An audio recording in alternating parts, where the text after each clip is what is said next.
Friends, అందరు ఎలా ఉన్నారు? బాగున్నారని అయితే కోరుకుంటున్నాను.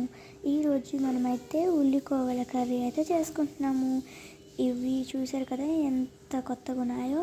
ఇవైతే నేను కవర్ నుంచి తీసిన వెంటనే అయితే నీటిలో అయితే పెట్టుకున్నాను. దీనైతే మనమైతే ఇప్పుడు ముక్కలు అయితే చేసుకున్నాము గైస్.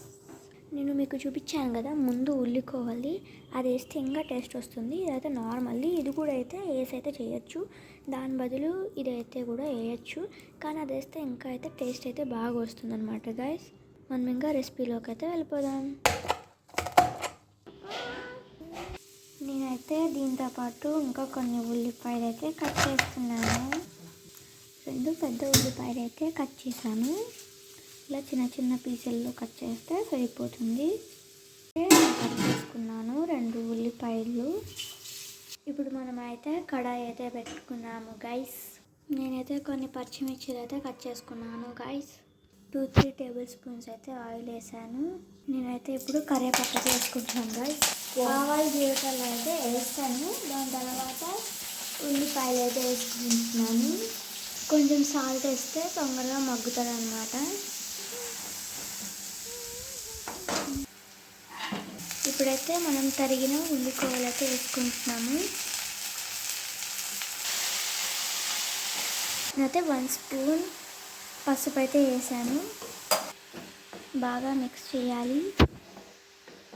ఇలా అయితే మనం బాగా మిక్స్ అయితే చేసుకోవాలి. ఇప్పుడు మనమైతే కొంచెం ఉప్పు అయితే వేసుకుంటున్నాము. ఉప్పు వేసిన తర్వాత అయితే కలుపుకోవాలి. అయితే సరిపోయే కూర కారం అయితే వేసుకున్నాము. సేపు మగ్గనివ్వాలి.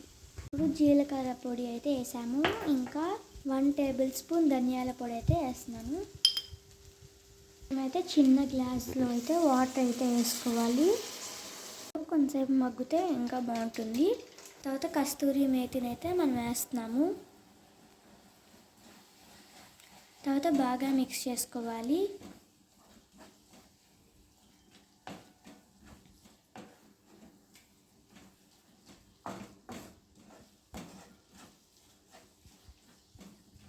టూ మినిట్స్ మగ్గనిస్తే ఇంకా బాగుంటుంది.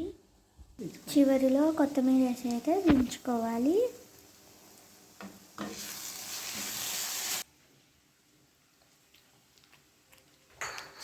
చాలా బాగుందన్నమాట. ఈ రోజుకైతే నేను ఈ బ్లాగ్ అయితే ఎండ్ చేస్తున్నాను. Bye, see you in the next blog.